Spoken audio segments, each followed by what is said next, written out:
Hi everyone, welcome back to CFI Helper. Today we're going to be going over a bit of IFR. So we're going to go over how to brief an instrument departure, and this is going to be Canadian student pilot version. When I was doing my IFR training, a lot of the videos I found were using Jeppesen charts, which realistically, yes, that's what we'll be using in the future. But at least for me in my training, I did not use Jeppesen charts. So we'll be going over how to brief our instrument departure just using the Canadian charts that were given as student pilots on ForeFlight. Okay, so let's get started. Okay, so for example, today we're going to be taking off of runway 06 in the Seminole, the PA-44. We have no NOTAMs and we have fair cold weather today, okay, and we're departing out of Hamilton. So let's say in our scenario, we've already listened to ATIS on 1281 and we've contacted ground on 1216, and they've cleared us to whatever airport we're going today, and I'll tell you what departure they cleared us for in a moment. But let's start with just briefing some of the stuff before we get to the SID. Let's start with any NOTAMs. Okay, this will be our first point here. Well, we've been told we have no NOTAMs for Hamilton today. Okay, we have no construction going on. Our runway is in use. We're basically good to go. We're going to go over our runway and taxi route. Okay, so we're taking off runway 06. I just pulled this from the aerodrome chart here. Just to quickly mention, I don't know if you can see when this chart is effective until at the bottom here, but I'll show you in another slide. It's effective until the 27th of November 2025. That's pretty important to double check first just to make sure you're using a current chart, but we're pretty much good to go. Okay, our chart's current, and this is the aerodrome chart for Hamilton, and we're on apron 2 south, let's say, and we're going to be taxiing Bravo to runway 06. Okay, so that's our runway and taxi route. We know where we are, where we're going, and what runway we're using. And then let's go over some runway conditions. Well, it's fair cold weather today. Our runway's pretty good. It's not wet, it's not snowy, it's not icy. We're good to go. Nothing to really worry about. Let's say we've got some light winds, nothing crazy, nothing to worry about. No significant weather. We don't have any thunderstorms, no icing predicted. And then threats. Maybe because it's October, we're nearing the end of migration season with the birds, so maybe that's something we can keep our eye out for. But other than that, we're good to go. And then finally, let's go over our takeoff for today. We're going to be doing a normal takeoff in the Seminole. We'll rotate at 75, climb out at 88. We'll confirm a positive rate and make sure we put our gear up. And then we'll climb out at full power once we're 400 feet AGL. Sorry, I just need to cover that up. Once we're at 400 feet AGL, we'll set our power to 25 squared. Okay? So we've gone over some of our main points here, and now we'll move on to the SID. So we've covered these 4 here, and now we're on step 5. We're doing the Hamilton 1 departure. It's a vector SID, and then I just pulled this up from here. This is effective until the 27th of November 2025, so our chart is current. I just pulled this departure from the route here so it's easier to see. For all runways, we'll maintain 4,000. Okay, so in my PFD here, I would bug 4,000 because that's my last assigned altitude. So I would bug that on my PFD. And then we're taking off runway 06 today, right?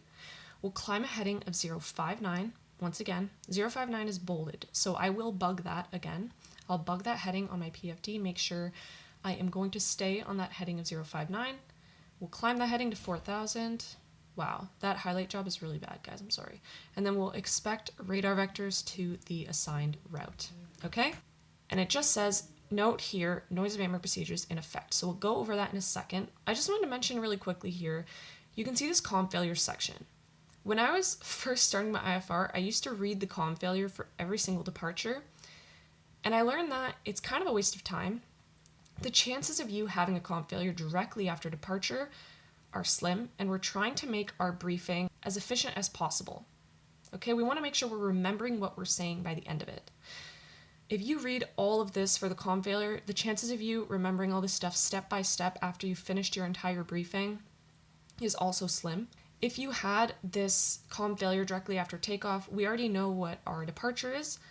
We could continue our departure, just make sure we're flying the plane safely, and then we can pull up this comm failure when we are flying our plane safely, okay? So that's what I would do, is I would pull this up so I can read it after. I'm not going to recite everything point by point right now because it hasn't happened. Let's move on to noise abatement procedures. So this is the noise abatement procedures chart for Hamilton. Once again, this is effective until the 27th of November, 2025. And I just want to pull what we need to be looking at here. So I pulled it down here for runway 06, also used for 24. We're going to climb on runway heading to 3000 ASL before proceeding on course. So I would keep 4000 bugged as my altitude because that is my last assigned altitude, right, for this departure. However, the noise abatement is important because before I turn in any direction, I want to keep in mind that I am not below 3000 because that's complying with the noise abatement procedures for this airport, for this runway, for this departure. So I would just make sure that I know before I proceed in any direction that I'm above 3000 feet. Okay, so we would just keep that in mind. So now we've covered noise abatement. And then finally, we would go over engine failure. Let's say we had an engine failure on the roll. We would do throttle idle, apply the brakes. Maybe we have an engine failure right after takeoff, but we have runway remaining. We'd do throttle idle, apply the brakes, land on the runway. That's if it's safe and we actually have a lot of runway remaining, okay? And let's say we had an engine failure after takeoff. Maybe we're below 1,000 feet, maybe we're above, but we don't have suitable runway remaining. In our scenario, we're lucky, okay? It's a fair cold weather day. Let's say hypothetically, because of that situation, we have really good single engine performance that we've done from our calculations, and we know that we're going to be able to climb. In that case, we'll pick an approach and a point that we'll enter for that approach. That way we can expect that instead of trying to figure it out in the air once we've had an engine failure. So let's say we had an engine failure.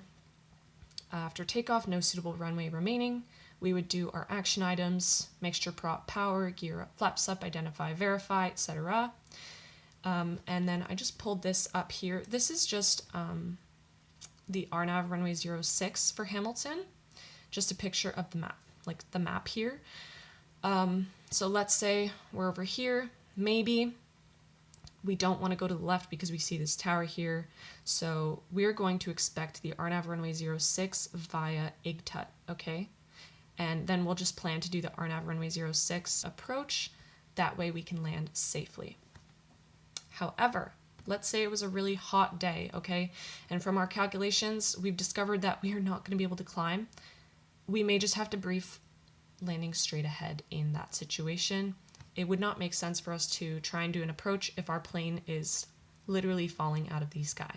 So in our case, we're lucky, but I just wanted to give you another scenario in case your single engine performance was not as good. So that is how I would brief our instrument departure for today if we were taking off runway 06 in the Seminole out of Hamilton with fair cold weather, no NOTAMs, and if we were doing the Hamilton 1 departure. I hope that was helpful for you. If you have any questions, if I missed anything, if I said something where you were like, that is completely wrong, please let me know in the comments. I haven't touched IFR in a little bit, so this was also kind of a learning moment for me.